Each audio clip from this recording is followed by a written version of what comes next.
Hello, my name is June Edwards, and I'm the instructor for Senior Topics. Welcome to the fourth week of February. Can't believe that February is almost over already for the year 2021. I wanted to show you what I'm wearing today because we're going to be talking about Love Your Pets Day. I'm wearing my kitty cat shirt. Let me show you the whole thing. I just got this. There's my one kitty, that's Salt. And there's my other kitty, that's Pepper. And I really do have two cats, a white one named Salty and a black one named Pepper. I call him Peppy sometimes. He certainly is Peppy. But I wanted to go through all the holidays. You know, this is such a short month, but so much has been packed into it. So let's look at the calendar and we'll start with February 20th and go all the way up through February 28th. The 20th is National Love Your Pet Day, and we'll be talking about that. It's also National Muffin Day. And if you're getting hungry, get yourself a muffin because you can always say, well, it's National Muffin Day, and you'll have your excuse. February 21st is International Mother Language Day. And what language do all mothers speak? The language of love. Think about your mother, and hopefully you have many, many fond memories of her.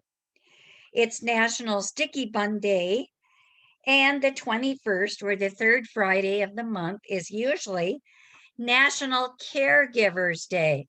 Well, that has just passed for us, but I am going to take some time and acknowledge our caregivers, and we'll talk about that more in a few minutes. So then looking at February 22nd, it is George Washington's birthday. Boy, I have so much I could say about him. Good things, all of them. It is Be Humble Day, International World Thanksgiving Day, and Walk the Dog Day. The 23rd is International Dog Biscuit Day and Tennis Day. I used to love to play tennis. How about you? Yeah, I got to get my grandkids going on that. February 24th, National Tortilla Chip Day. Notice how many of these are about food. Somebody was hungry when they came up with all of these. February 25th, National Clam Chowder Day. February 26th, Tell a Fairy Tale Day and Carnival Day. And for our Jewish friends, in the evening, Purim will start, which is a time of cleansing and fasting, getting ready for their next holy day, which I think is Passover. February 27th, No Brainer Day, International Polar Bear Day, and Digital Learning Day. And then on the 28th, National Public Sleeping Day and National Science Day. Very interesting one. Also, National Tooth Fairy Day. I think we've all lost our baby teeth by now. It is also on the 28th, because this is not a leap year, so there's no February 29th, that it also is usually Oscar night. If there is any kind of Oscar program, it will probably be virtual, and we'll see what kind of entertainment they can offer when there are still so many restrictions because of COVID-19. Okay, let's get going here. I'm ready. How about you? National Love Your Pet Day. Let me get a sip of coffee here. I've got my little doggy sleeping on the couch, ready to hear what I'm going to say about him. This is an unofficial holiday and is celebrated annually on February 20th. It's to encourage pet owners to spend time with your pets and show them the love and affection they deserve. If you are living in a facility, there may be pets who come and offer what's called pet therapy on a regular basis, and you can consider them your pets. for this unofficial holiday. The history of National Love Your Pet Day, it goes back to the early 2000s. So it is a fairly recent celebration, but boy, it's caught on like wildfire. In 2017, this is data from 4 years ago, US pet owners spent almost 70 billion with a B dollars worth of products for their pets. And that is has come up 30 billion dollars spent 10 years ago. So it was $41 billion 10 years ago. So it's almost doubled. Well, think about this for pet industry statistics. The number of households that own a pet in the millions. Now, there's 390 million or so Americans living in our country. How many of these households own a dog? 60 million homes. Cats, 47 million homes. Freshwater fish, remember the goldfish? 12 million. Birds, 8 million. Reptiles, 4.7 million. And horses, 2.6 million. There's a lot of people have pets. Yeah, I'm wondering why didn't they put down rabbits? Because I know a lot of people that like to raise rabbits as pets. Now, what are the benefits of owning a pet? Well, I'm going to tell you 6 that come from the National Love a Pet website. Number 1, you can lessen the chance of developing allergies. Science has thoroughly debunked the myth that children gain allergies from having pets. No, the opposite is true. Now, if you already had an allergy, that's not going to go away. That's not going to change. But if you have a cat, for instance, the children they have a 33% lower chance of developing a related allergy. So that's pretty good. You're not going to get allergic. They're not going to make you allergic. Also, there's something else about that. The children have a stronger immune system overall. Studies have shown that children who live in homes with pets miss many less school days for illness than people who grow up with no pet whatsoever. The second benefit is that pets provide instant icebreakers. An advantage to owning a pet is that it's often an instant icebreaker when you take it out in public. For instance, when you go for a walk in the park with your dog, people feel much more comfortable talking with you because you have a pet. They just feel so much more comfortable. They think you're an all right person. The third benefit is it improves your heart health. It may improve it because owning a pet lowers blood pressure, lowers your triglycerides, and lowers your cholesterol levels. And all of that lowers your chance of getting a heart attack. That's great news. The fourth benefit is it may improve your fitness levels because you take your pets for walks. And if you walk your dog on a regular basis, it will help you lose weight. Also, it improves your depression or anxiety levels. They are a great cure for the winter blues. That's why you see more pets in something called pet facilitator therapy, or PFT. Pet facilitator therapy is being used more and more all the time in hospitals, nursing homes, and senior care facilities. Many people feel immediately better by just petting a cat or a dog.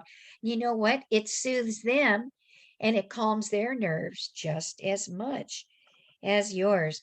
So be sure to celebrate National Love Your Pet Day and give them all the love that you can.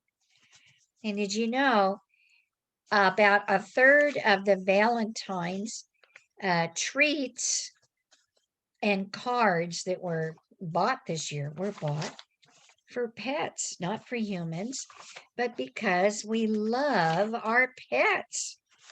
And that is National Love Your Pet Day. Well, the next thing I wanted to talk about was caregivers. And let's see if I've got this. Yes, National Caregiver Day. Now that is the third Friday in February, and that just passed us. But I wanted to tell you it honors the healthcare professionals who provide long-term and hospice care. It also honors the many spouses who become caregivers for someone who is bedridden at home. I was a caregiver for my husband for 2 years before he passed. And it is a thankless job. We do it out of love and concern for these people who are not able to physically take care of themselves anymore, or maybe mentally or emotionally. Expert caregivers are trained to provide just what you need and to spend time with you. Many of them become our personal friends, and they're there to keep us company, maybe to change your bedding, to fix your hair, to cut your toenails, to do all these little things that maybe you're not able to do anymore. A caregiver's day can be long and demanding, but they provide support for those who need it the most. Now, how can we observe it? Well, this may seem very simple, but giving them a simple card of thanks means so much to them, and many of them hold on to the cards for a long time after, for months or even years, because it's an encouragement that they may need when the going gets difficult. So spend time to appreciate them. And of course, employers might decide they want to put on a special appreciation lunch for the caregivers.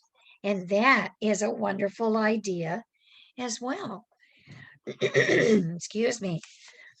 There's my coffee here.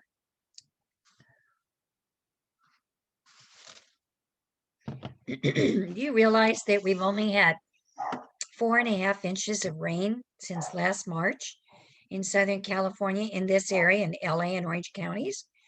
Well, Anaheim has probably had more because that area seems to get much heavier rain than the rest of the county. But the average amount of rainfall over the last 60 years has been 14 inches a year. So this is one of the driest winters that we've had. And we've had wet ones and we've had dry ones. That's just the way it rolls, guys.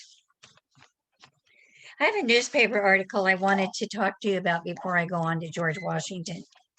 This is a great article. It's called Finding Freedom from Fear in Anxious Times. Fear, nervousness, anxiety. If you are lucky enough to avoid these feelings dominating you right now, then you can likely still smell them in the air or see them in the actions of those around you. It doesn't matter which political party people align themselves with. Liberals fear showing their frantic attempts to impeach Trump at any cost and call for the National Guard to secure an inauguration for up to 6 or 8 months after it's already happened in Washington, D.C. Meanwhile, conservatives look askance at politicians who seem prepared to pursue politically motivated punishments against voters who voted for whom they chose to vote for. And we all are a little bit fearful of the censorship onslaughts of big tech. Yes, fear is all around us, and even things like COVID-19. Should I get a vaccine? Should I not? People are fearful to open the door. They're fearful to let visitors even 20 feet near them. And it just seems like the media is encouraging us to feel this fear or anxiety in greater and greater amounts. But most of it has to do with the future. And none of us can guarantee the future. We don't really have control over that. So, what we need to do is instead of looking at the next election or the next onslaught of a disease that may hit the country, we need to see what's going on now. The only thing we can really control is the present. We have to get off the merry-go-round of fear fostered by a fixation on the future. Human beings live in time. We need to focus on the present. We can look at that, and that's where we have freedom to choose our attitude. Is the glass really half empty? Or maybe we could count our blessings and look at the glass as half full. So that's what we need to think about more. We can rejoice in the small victories. I'm going to underline that in my paper. Rejoice in the small victories and happy moments that arise among our families and friends. We can embrace the difficulties that come across our path and seek to weather them with a peaceful, calm attitude rather than the angry one that so often tries to rear its head. And that is so true. And I want to tell you that this next person I'm going to talk about, who has a birthday February 22nd, he seemed to practice a calm, peaceful exterior through the many, many difficulties of his life. And I'm talking about George Washington, the father of our country. When he was just a boy, he would help his mother. His father was gone a lot on business or working the farm, working his different properties. And his older brothers, who were much older than him, they had left and started their own futures. And so George was there to help take care of his mother, who was a very needy person emotionally. And he would take care of the horses and the crops. And she never wanted him to leave her. When he was 15 years old, he was forced to quit school because they did not have the money to send him on to higher learning. And he became a surveyor, and that is how he learned the highways and byways of not only Virginia, which was the largest colony at the time, but some of the surrounding colonies. Many a night he had to sleep out in the wilderness, in the dark, with snakes and wild animals, with bad weather, with hostile Indians lurking about. And of course, he used the opportunity as a surveyor to make friends with the judges. Many times he got to stay in the home of whoever ran the county or the township of the colony. And he made many friends and allies and was able to tap them and call on them when the American Revolutionary War made him the top general and he needed allies to help him. So, and to plan attacks, he knew the area very, very well. Later, he became a scout and then a young officer for the British in the French Indian Wars of the mid 1750s. He had to help capture a fort that was way off the beaten path, way up towards the Canadian border. And he had to go through areas with hostile Indians, and many times they were outnumbered. They had to capture cannon, and then there were no roads. They had to hack their way through the wilderness, and the cannons would get bogged down in mud, and Indians would attack them. And one time, he had his life threatened many, many times. But one time, George Washington leaned down to a river or a creek, and he cupped his hands and he was going to get a drink of water. And he turned aside for just a minute, and whoosh, an arrow slipped past where his head had been and was embedded in a tree trunk. He could have died, but we think that God saved him because he had a greater purpose for him. More than once in a battle, many of the battles that he fought in, he would be astride a horse, and he favored white horses, which were very easy to see. And he was easy to spot because he was tall for that day and age. He was 6'2". He was a lean, mean, but big boned man of 200 pounds. And he was easy to spot.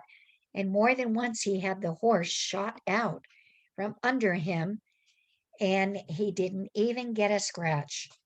He was able to jump aside and get another horse and keep on fighting, keep on leading his men. He must have had moments of anxiety, especially when he was at Valley Forge during the war years. He did not want to be the general of the army. He was a successful plantation owner. At the age of 26, he had married a young widow, Martha Custis, and adopted her two children from her previous husband. He never had children of his own. He had smallpox when he was a young teenage man, and when he was visiting his favorite brother, Lawrence, who worked at a sugar plantation in Barbados. He caught smallpox. It probably made him sterile. I guess the upside to having had it was that in Valley Forge, when so many of his men died from smallpox and yellow fever, he was immune, and he was able to keep being the strong leader that the people and our country needed him to be. He would call on his wife. She was such a gracious hostess. When he married her, his properties and the amount of slaves they owned in those days increased by another 2/3. Yes, he was a slave owner, but I will say this about him. Even though some of our young people who don't know their history have defaced some of his statues on the East Coast, and I was very sorry to hear about that, he was the one man, the one president, the only one of our founding fathers who released all of his slaves to freedom upon his death. He gave them their independence. Many of them chose to still work for the Mount Vernon home site, but they were paid wages as servants after that time. Now, I want to show you, I got this when I visited Mount Vernon years ago. This is the pattern of the dishes and the chinaware that Martha Washington used. Here's the tea, and they love their tea. And of course, I have a cup, and I have the creamer, and I have the sugar. And they did raise sugar for quite a few years in the South on the southern plantations. Of course, while she was serving, they were all modestly dressed. They had to wear a hat. And this was the type of hat that she would have worn. And the men wore hats. They wore wigs and they wore hats. George Washington powdered his reddish brown hair. And they had wig makers that would make sure their wigs stayed powdered and stayed in fashion. And the men wore their hair long and in ponytails in the back. The women wore their hair up. And then Martha, of course, trained her women to do different kinds of needlework and make their clothing had to be made. This is hairpin lace, and it's made, see if I can find it, from a single strand of yarn. And they use 4 wooden sticks, and they can put the hairpin lace. And I made this a long, long time ago. Don't ask me how I did it. I'd have to get the directions out and relearn it.